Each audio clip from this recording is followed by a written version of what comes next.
स्वागत है आप सभी का। मैं हूं साहिल खान और आप देख रहे हैं दस्तक न्यूज लाइव। अब आप सोच रहे होंगे कि इस कबाड़ सी एम्बुलेंस के पास हम क्या कर रहे हैं। जी हां, आपका सोचना बिल्कुल लाजमी है। जिसे जीवनदायिनी कहा गया है, उसी एम्बुलेंस ने संत कबीरनगर जिले में मरीजों का महा घोटाला किया है। अब आप सोच रहे होंगे आखिर इस एम्बुलेंस जिसे जीवनदायिनी कहा गया है, उसने इतना बड़ा मरीज घोटाला कैसे किया है। तो देखिए हमारी ये खास रिपोर्ट कि आखिर पूरा मामला क्या है। टंके की चोट पर हम सिर्फ सच दिखाते हैं, क्योंकि हम हैं दस्तक न्यूज, राष्ट्र सबसे पहले। आज हम आपको यूपी में हुए एक महा घोटाले का खुलासा करने जा रहे हैं, जिसे देखकर आपके पैरों के नीचे से जमीन ही निकल जाएगी। जी हां, हम बात कर रहे हैं जीवनदायिनी कही जाने वाली 108 और 102 एम्बुलेंस की, जिसे अखिलेश यादव की सरकार ने इस मकसद से शुरू किया था कि 108 एम्बुलेंस मरीजों के लिए जीवनदायिनी बनेगी, और ऐसा हुआ भी। लेकिन अखिलेश यादव की सरकार से शुरू होकर योगी सरकार में यही एम्बुलेंस मरीजों के लिए जीवनदायिनी साबित हो रही थी। लेकिन एक रिपोर्ट ने 108 102 एम्बुलेंस की काली सच्चाई को उजागर किया है, जिसे आप मरीजों का महा घोटाला कह सकते हैं। जी हां, योगी सरकार को एक शिकायत मिली थी कि 108 102 एम्बुलेंस जिसने फरवरी मार्च अप्रैल 2022 में फर्जी मरीजों को दिखाकर यूपी सरकार का करोड़ों रुपए डका लिया है, जिसके बाद सरकार ने इसे गंभीरता से लिया और यूपी के कई जिलों में इसको लेकर जांच का आदेश दिया था, जिसमें संत कबीरनगर जिला भी शामिल है। वहीं संत कबीरनगर के सीएमओ ने पूरे मामले की गंभीरता से जांच कराई और जांच के बाद जब खुलासा हुआ तो सभी के होश फाख्ता हो गए, क्योंकि एक अकेले संत कबीरनगर जिले में ही 4800 फर्जी मरीजों को दर्शाकर योगी सरकार के राजस्व को चूना लगाने का काम किया गया है। और यह खुलासा किया है संत कबीरनगर के सीएमओ डॉक्टर अनिरुद्ध कुमार सिंह ने, जिनकी जांच में खुलासा हुआ है कि साल 2022 के फरवरी मार्च अप्रैल माह में 108 एम्बुलेंस में 5200 मरीजों को दर्शाया गया है, जबकि जांच में 3279 मरीजों की ही पुष्टि हुई है। मतलब 108 एम्बुलेंस में 1926 मरीज फर्जी दर्शाकर कंपनी ने सरकार को राजस्व का चूना लगाया है। वहीं 102 एम्बुलेंस की बात करें तो 11345 मरीजों को दिखाया गया था, जबकि जांच के बाद 8456 मरीज ही पाए गए हैं। मतलब 102 एम्बुलेंस में 2889 मरीजों को फर्जी दर्शाकर सरकारी धन को डकार लिया गया, जो कहीं ना कहीं संत कबीरनगर जिले में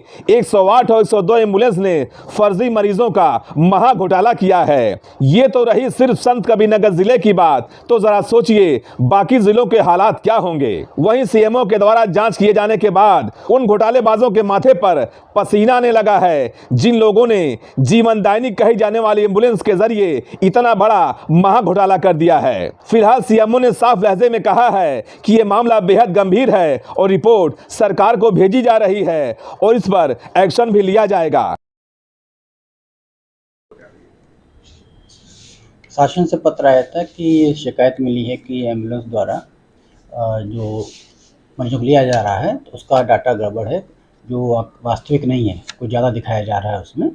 तो उसकी जांच कराई गई है। हमने विभिन्न स्वास्थ्य केंद्रों के प्रभारियों को पत्र लिखा था कि अपने अपने ब्लॉक का विवरण दें कि कितनी जो उन्होंने दिखाई हैं डाटा में अपनी ट्रिप्स हुई हैं उसमें कितनी सही हैं।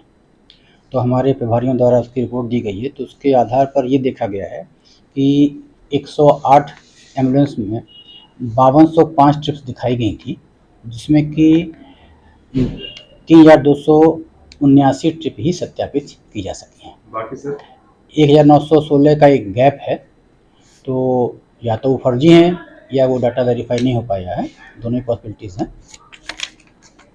और 102 एम्बुलेंस में फरवरी से लेकर मार्च तक में 11345 ट्रिप्स उन्होंने दिखाई थी, जिसमें कि हम 8456 ट्रिप्स को ही सत्यापित कर पाए हैं। ठीक है, तो और बाकी 2889 ट्रिप्स जो है वो संदेहास्पद है। तो सर क्या माना जाए इसका? क्योंकि सर अभी डेट भी जो 30 तारीख को ही सब भेजना था, अगस्त को ही, सर लेट हो चुका है रिपोर्ट भेजने में। सर क्या माना जाए कि सब फर्जी इसमें हुआ है ना? हाँ, जो प्रथम दृष्टया तो यही मालूम पड़ता है कि फर्जी हुआ है इसमें। उसमें कार्रवाई से क्या हुई इसमें? हम लोग इसके लिए पत्र सत्यापित करके भेज रहे हैं और उसमें हम लोग भेजेंगे, इस पर कार्रवाई की जाए। सर किस महीने से हुआ ये? ये फरवरी मार्च और अप्रैल के डाटा के बारे में बात कर रहा हूँ मैं। जी, तो सर क्या अभी जो ये तो जांच तो हो गया है, अब जो सर जो मरीज ले आ रहे हैं एम्बुलेंस का उसकी भी जांच कराई जाएगी बराबर? हाँ, अब हम लोगों ने क्या किया, हम लोग कंटिन्यूसली हर महीने इसकी जांच करवाई करेंगे, जिससे कि जब भी कुछ त्रुटि मालूम पड़े उसको हम लोग सूचित कर सकें। तो सर कहीं ना कहीं मामला गंभीर है ये। निश्चित रूप से गंभीर है।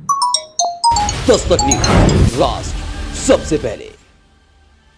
लेकिन सवाल खड़ा होता है कि क्या वाकई में जिन लोगों ने योगी सरकार में इतना बड़ा खेल किया है और जिस एम्बुलेंस को जीवनदायिनी कहा गया है, उसी एम्बुलेंस के सहारे यूपी सरकार के राजस्व को चूना लगाया गया है, क्या उनके खिलाफ कोई कार्रवाई होगी? ये तो आने वाला वक्त ही बताएगा।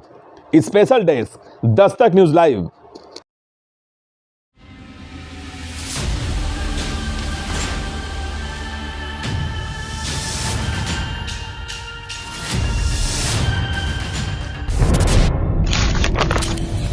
जनहित से जुड़ी हर वो खबर जिससे आपका सरोकार हो, सटीक और निष्पक्ष खबरों का आपको इंतजार हो,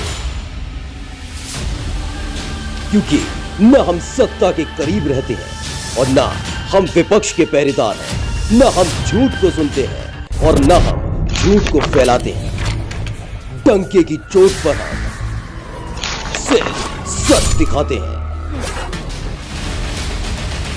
क्योंकि हम हैं दस्तक न्यूज, राष्ट्र सबसे पहले।